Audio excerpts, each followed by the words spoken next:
Sometimes encouragement is the last thing that we need. And this isn't true across the board, and it's not true at its basic level, but it's true at a deeper level because encouragement may not necessarily always be warranted. And in fact, encouraging me to do something that I shouldn't do, well, that's really bad for me, isn't it? You're listening to Developer Tea. My name is Jonathan Cottrell. Today's episode is coming from a question from a listener. My goal on this show is to help people like Simon, who sent in this question today, and people like you who are listening to this show to become better developers. And I'm not the best developer in the world, by far. I'm not the most experienced developer. I certainly don't have the highest IQ. My goal on this show is to help you by providing you with thoughts and discussions that provoke you to think for yourself. They provoke you to think about this stuff rather than just taking what you've seen or heard elsewhere and just applying it blanket. I want you to start thinking for yourself. I want you to be able to take the reins in your career and answer questions like what Simon has sent to me and have good discussions with the people around you. Honestly, I have discussions about this kind of stuff with my wife. I have these discussions with my parents, with my friends who have nothing to do with the development industry. So this stuff is really applicable across the board if you're not a developer and you're listening to this. Or if you want to send this to a friend of yours who isn't a developer, you don't really have to be a developer for this stuff to make sense. So let's dive straight into today's episode. I'm going to read this question from Simon. Simon has sent in questions before. In fact, we've covered 2 of his questions in the past. So I encourage those of you who are listening to this, if you do have a question that you would like for me to answer or some kind of discussion you'd like for me to have on the show, please send it to me. You can always reach me at developertea@gmail.com. So here's the question. Simon says, "Hi, Jonathan. Thank you for the great content you're providing on your podcast. After 1 year of working abroad in a small agency, I'm eager to share knowledge and opinions about development methods and techniques. However, in the company culture that I'm in, it seems that everything and everyone has to be positive. I approve this trend towards positivity, but I also believe that disagreements and contradictions are necessary to reach the next better step.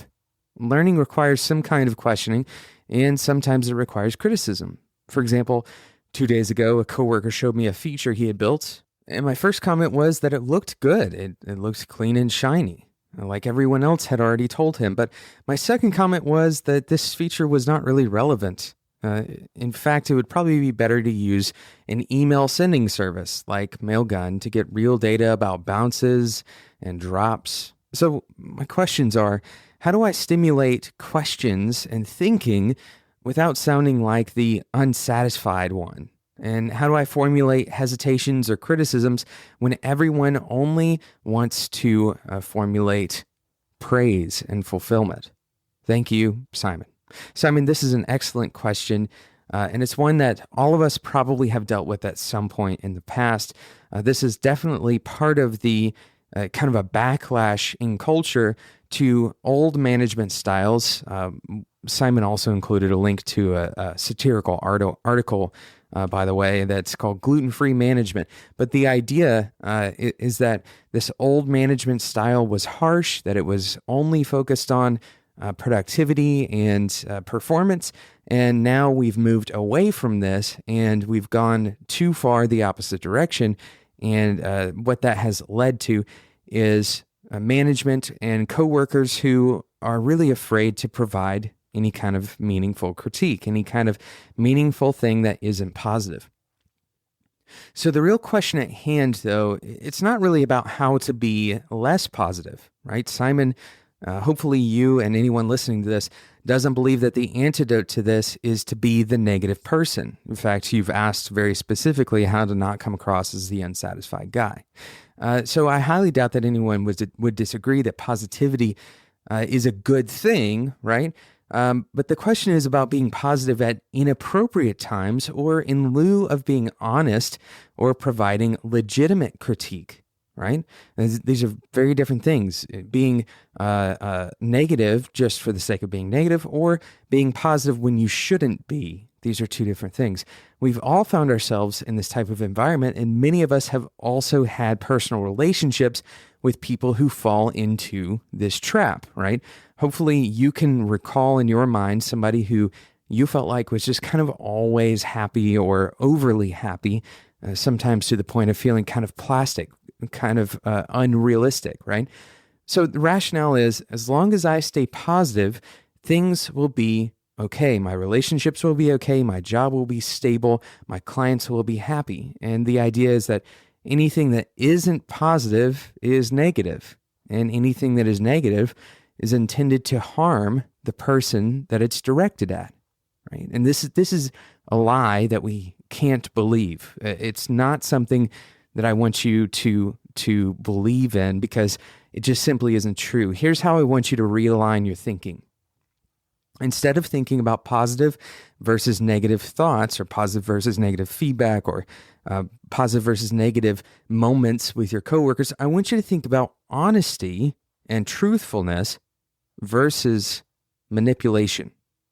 Let me say that again. Honesty and truthfulness versus manipulation, rather than positivity versus negativity. The reality of this truth is kind of earth-shattering for some people, because so many people believe that positivity and truthfulness, they're kind of in separate fields, right? That being positive and being truthful, you can always be positive and always be truthful. And that's actually not true. Truthfulness and positivity do not always align. Being truthful and being truthful with a purpose are two different things as well. Some people misunderstand truthfulness for inappropriate candidness, right?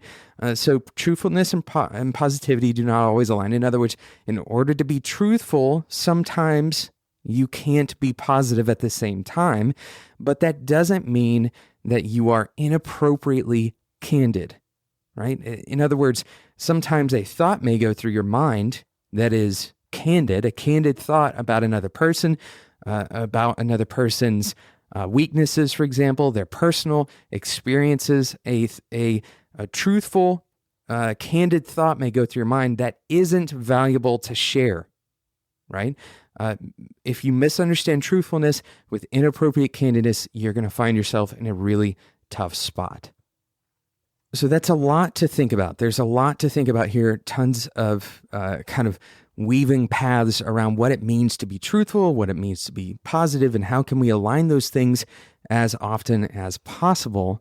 And I have a kind of a way forward for you, and we're going to discuss it right after we talk about today's awesome sponsor, Flywheel. Today is the first episode sponsored by Flywheel, and specifically sponsored by Flywheel's Local. Local is a completely free local WordPress development application. Right. So if you don't understand what that means, because if you're a WordPress developer, then you may not have come across this yet. Basically, Local is an incredibly fast application, a native application that you install on your Mac, for example, with isolated sites that are powered by Docker. What this means is that each of your sites has its own entire virtual machine on your local machine. Right? Install of Linux on your local machine. You can have different versions of Apache or Nginx or PHP. All of these things can be configured inside of Local, and it's just a few clicks away to get a new site up and running locally. This makes your management of local sites super simple and efficient, and it includes a bunch of extra features, and it's a beautiful interface, by the way. It improves the workflow of designers and developers. You don't have to be a developer to use this. Most other local development applications don't really provide this, and most of the other ones, quite honestly, are not very attractive to look at. Flywheel has spent a significant amount of time actually working on the design of Local. The Live Links feature allows you to create shareable URLs to show off your local sites to clients. Okay, this is a super, super cool feature. The Blueprints feature allows you to save site templates to use again in the future, and you can speed up your workflow this way. So if you're like Whiteboard, for example, we have our own set of theme stuff that we use, and we can create a blueprint that we can reuse in the future. It makes setup much faster. Of course, the most compelling part of this is that it's totally free. There's no reason for you not to go and check it out. You can find it at local.getflywheel.com. That's local.getflywheel.com.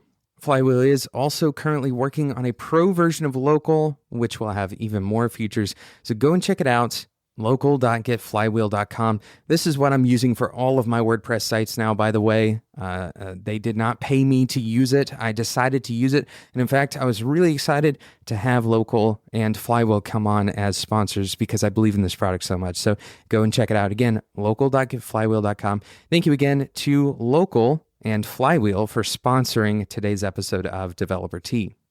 So the antidote to overpositivity, that's what we're talking about today. And we aren't really talking about overpositivity on its own because there's not really too much of a good thing in this scenario. You can't really have too much positivity. What you can have is inappropriately timed positivity, right? You can have dishonest positivity. In other words, manipulation.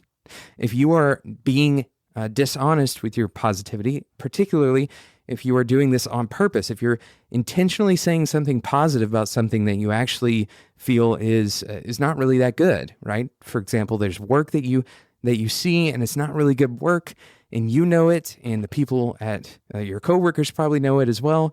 And instead of actually addressing that, you say something positive and move on. This is actually somewhat manipulative, or at the very least, it is escaping the uncomfortable situation that really needs to actually take place. So what is the antidote in this scenario? Well, I want you to take this phrase away. I want you to take this phrase away as the antidote to the overpositivity, and that is thoughtfully candid. There's an excellent book about this subject. It's actually called Radical Candor. I highly recommend that you go and check it out.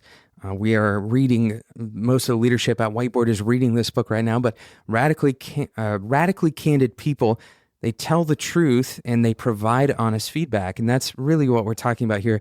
But I've changed this to thoughtfully candid because I want to kind of juxtapose it to the idea of being inappropriately candid, right? Inappropriately candid is sharing thoughts that are not really useful, sharing thoughts that may be personally insulting, for example, right? Sharing thoughts that are unfiltered and that don't really add much value. So thoughtfully candid means that you recognize the situation and you provide honest thoughts when appropriate. Those honest thoughts may contain a critique, they may contain a praise, they may just be commentary. The thoughtfulness of your candidness is important because you need to understand how and why you are being honest with someone. Is the critique you are about to provide actually important? Will it help make that person or your collective efforts as a team better? So be thoughtfully candid. And I'm going to give you 3 ways that you can create an environment where critique isn't feared and positivity isn't used as a crutch or as a manipulation tool. These are the 3 things you need to do to create that kind of environment. Number 1, create a consistent culture of honest feedback. There's a lot of keywords here. Consistent culture of honest feedback. Consistent means you do it on a regular basis, not you do it once a month, not you do it once a week, but that you do it almost on a daily basis, that people can expect it to happen, that it's just a part of who you are, and that's part of the culture word as well, right? This is something that you encourage, that other people do, that you get involved in. It's not something that's coming from one person, but rather it is a shared part of the identity of the work that you do and the people who do that work with you, right?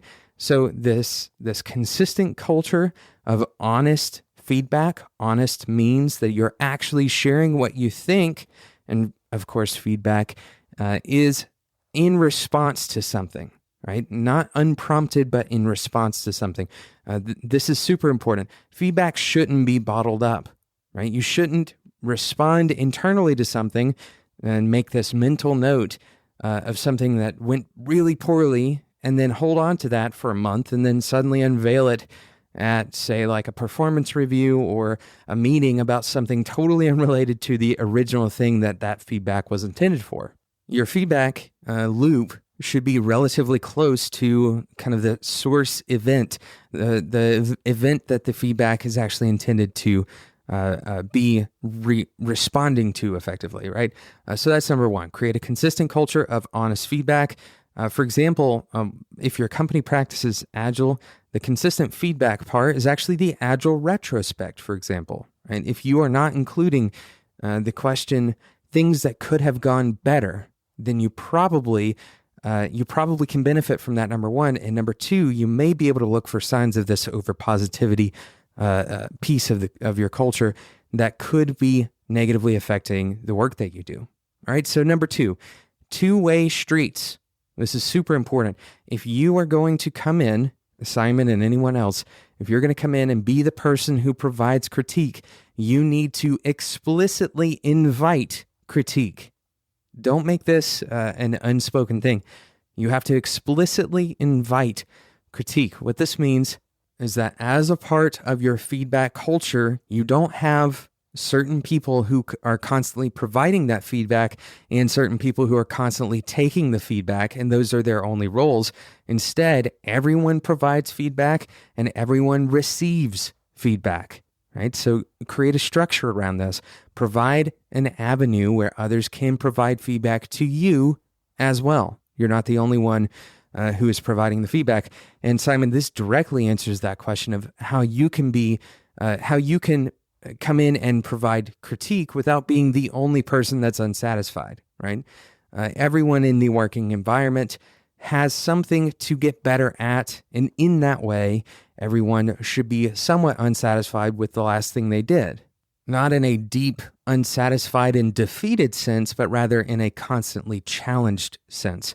The people who listen to this show, that's a value that most of us share, and that is that we want to become better. Simon, the reason that you want to provide this feedback is because you want to help others become better, and you likely want to become better yourself, which is why you send in these questions asking for advice. So this seems like a normal thing for you, and for others, it may be a little bit less natural. So creating that avenue for them to provide you with feedback on things that you can do better is essential. It creates a shared sense that, hey, this is not just, you being attacked by me. It's us getting better together. And that really leads into number 3, and that is critique the action, not the person. Critique the action, not the person. Here's the reality. Personal attacks, and when I say personal attacks, I mean talking about somebody's intelligence or their character, their taste, talking about somebody's fundamental belief system or their identity. These are all personal attacks. And very often it's easy to fall into a trap of attacking somebody personally. You may not even realize that you're doing it because you may not be doing it on purpose. But for example, if you accidentally find yourself saying something like, who in their right mind would do this thing, right? Or why would you believe that, right? These are things that kind of question the fundamental reasoning or the fundamental kind of underlying personhood of the person you're speaking to. Personal attacks are going to end in defensiveness, in hurt feelings. It may even end in separation of that worker from the working environment. In other words, they're going to leave. Right? If you receive enough personal attacks, eventually that's going to wear on you. And this is not the kind of critique that is sustainable, right? If I am constantly receiving personal attacks, that's not sustainable. So when you provide critiques in the working environment, it's important to recognize that the person who's being critiqued will feel incredibly vulnerable, even if they see it coming from a mile away, even after it becomes a part of your normal, everyday kind of culture, right? This critique culture that we've discussed already. They're still going to feel vulnerable. They're still going to feel this sense that they are being attacked. And you have to work very hard with that person to get to the stage where you recognize that critique is actually not an attack. Right? It's actually honesty because you care about that person. You want them to be better.